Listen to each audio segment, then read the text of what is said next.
Hi, everyone. We're back for our second lesson online. And today we're going to continue on with what we talked about yesterday with the life cycle of stars. You don't need your notebooks today. You don't need to write anything. We're just going to look at some cool pictures that go along with this. If you remember in the life cycle of stars, that um, stars start out in a place called a nebula.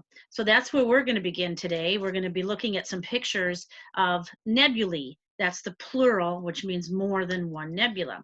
So hold on here just for a second while I share my smartboard screen with you. Okay, here we go.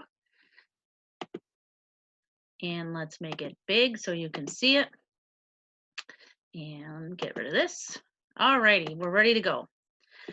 So when new stars are created, they're created in these huge clouds of dust and gas called a nebula. And yesterday I told you that they come in different colors and different shapes and sizes. And today you're going to see some pictures of them. Now the colors, kind of like our planets, are colored that way because of the type of gases that are inside of them. So I'm going to show you some pictures here that you'll enjoy. These are all nebulae that are found in our universe, and I bet you can guess where we got these pictures from. That's right, the Hubble Space Telescope, one of our best inventions ever. So up in the top here, I'm going to point to this with my mouse. This is called the Horsehead Nebula, and you can kind of see why. See this right here? I'll circle it with my mouse. That looks kind of like the head of a horse popping up out of that cloud, or like the knight in a game of chess that's coming up, and that's called the Horsehead Nebula. I don't have the names of all of these other ones, but just some of the famous ones. I'll scroll down here a little bit, and you can see there's the Crab Nebula over here and the one next to it. Those two kind of remind me of like huge explosions, of the way they're shaped, like they're just a big explosion happening. But those are just the way they look because of the types of gases that are inside of them. And if you look carefully as I'm showing you these, you may see stars inside of these gases that are beginning to form. Let's go on to our next page. Here are some more nebulas. This one up here on the top looks kind of like a big angry red eye to me. And we'll scroll down a little bit. You can see there's some more nebulas here. This one over here, it's called the Cat's Eye Nebula. I personally think that one kind of looks like a seashell. Um, the one next to it here is called the Hourglass Nebula. An hourglass, if you don't know, is kind of like what you when you play a game and you flip the sand over and it comes out to keep the time. I think that one has that creepy looking eye kind of in the middle that's staring out. Should be called like the God's Eye Nebula or something. But nebulas are really beautiful places in space. And thanks to the Hubble Space Telescope, we know what they look like, and we're learning more about them. Now, there's one that you can see, and that is a nebula that's found in Orion. So if you look at the top picture up here, here's Orion. Hopefully you'll know what this star is, right? Betelgeuse. And right across from Betelgeuse is Rigel. Good. And if we followed the stars down the belt, we would get to Sirius. But right under the belt, in this little shady area, this cluster, that's called the Orion Nebula. And when the Hubble Space Telescope zooms in close to the Orion Nebula, over here is what it looks like. It's a huge cloud of dust and gas. Now, if it's clear tonight or later this week, you can go outside and you can look for Orion. And when you find it right under the belt, you can see Orion's nebula. Look for it. Go out and point it to your parents and tell them, look, there's a nebula. That's a huge cloud of dust and gas where new stars are created. Okay, so that's one that you can see when Orion's out. So inside of those nebulae are protostars being formed. If you remember, a protostar is another name for like a baby star. It's a star that's just beginning to form. It's sucking the hydrogen out of those clouds, and when the hydrogen gets hot enough and explodes, it turns into helium and it creates a star. So in these pictures of these nebula, you can see where they're in this one right here, there's a protostar here. There's lots of protostars in these other ones. These are the beginnings of new stars. All right. Next, when that protostar can fully shine without flickering and it's using hydrogen and exploding it and turning it into helium, we say that it is a star. Okay, that's where our sun is right now in the stage of being a star. It will stay a star for millions, perhaps billions of years. Now, when stars begin to run out of hydrogen, they begin to cool off. So they're running out of energy. And so if they can't have these huge explosions all the time, the temperatures of them begin to go down and they begin to expand or swell. And they get cooler and get bigger and bigger. And they swell to the size of red giants or supergiants. So you can see in this picture here the size of our sun compared to Arcturus. Arcturus, if you remember, is in Boötes. And Arcturus is already in the stage of cooling down and in the dying stage of its life cycle.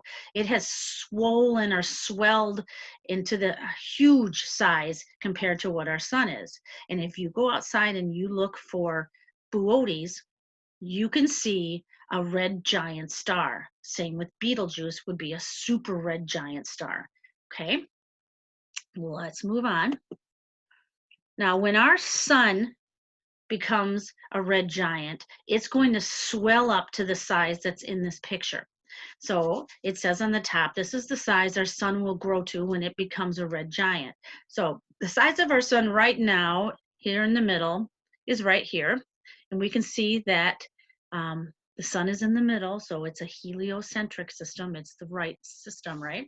And when our sun begins to cool off and swell, scientists believe that it will become this big if we had it in the model of our solar system. So it will swell out to the size almost out to where Jupiter is in our solar system. So Mercury, Venus, Earth, Mars, the asteroid belt is all going to be sucked into that sun as it swells. Now, this is not going to happen anytime soon. The sun is only about halfway, it's kind of middle-aged. It has a long time to live yet. Now, if we're talking about Betelgeuse, after it swells, if you remember from yesterday, it's going to swell and swell and swell and be so big that it's just going to explode. And that huge explosion is called a supernova. A supernova is just a brilliant explosion in space of when a huge star explodes. Our sun is not going to have a supernova. Only large stars, giant stars, will have this happen. Okay, and this is not a real pic. This is just a reenactment of what it might look like. So supernovas. Now, after a supernova, a black hole could possibly form. So from that black holes are super mysterious, and I don't even understand them that much. If you're interested in about them, you can Google them. Black holes for kids, that would be easiest to understand. But black holes are like a huge vacuum that sucks everything into them. There's no escaping a black hole. The light from stars gets sucked into them. The only thing that could escape is something that can travel faster than light, and we don't know of anything that would do this. Now, these pictures are artist pictures. We don't have any real good photographs of black holes because there's really nothing there. So these are what an artist drew to show you what a black hole may look like. Okay? So it may turn into a black hole after that supernova, or it may become what's called a neutron star. A neutron star is after it goes explodes, it will shrink back and it will create this little pulsar, which comes from the word pulsing, like beating. And you can see it down in the corner right here. These pulsars are not very big. They're probably even, the size smaller than Earth they can even be that small. But they spin and they're still pulsing. And that's what's known as a neutron star or a pulsar. Now, our sun is going to swell and swell, like we said, but then it's just going to shrink back down and it's still going to shine a little bit. And we're going to call that a white dwarf. So, a white dwarf still has a little bit of energy where it's able to let go of some light and a little bit of heat, but it's much smaller in size than it was before. And eventually, the white dwarf is going to just use up all of its energy and it's just going to fizzle away into nothing. And we call that a black dwarf. It's a dead star. There's nothing left to it but scattered gases in the universe. Okay, so those are some pictures to help explain what we learned yesterday about the life cycle of a star. I hope these pictures helped you out a little bit. And one last thing, I hope that you continue to think space is amazing.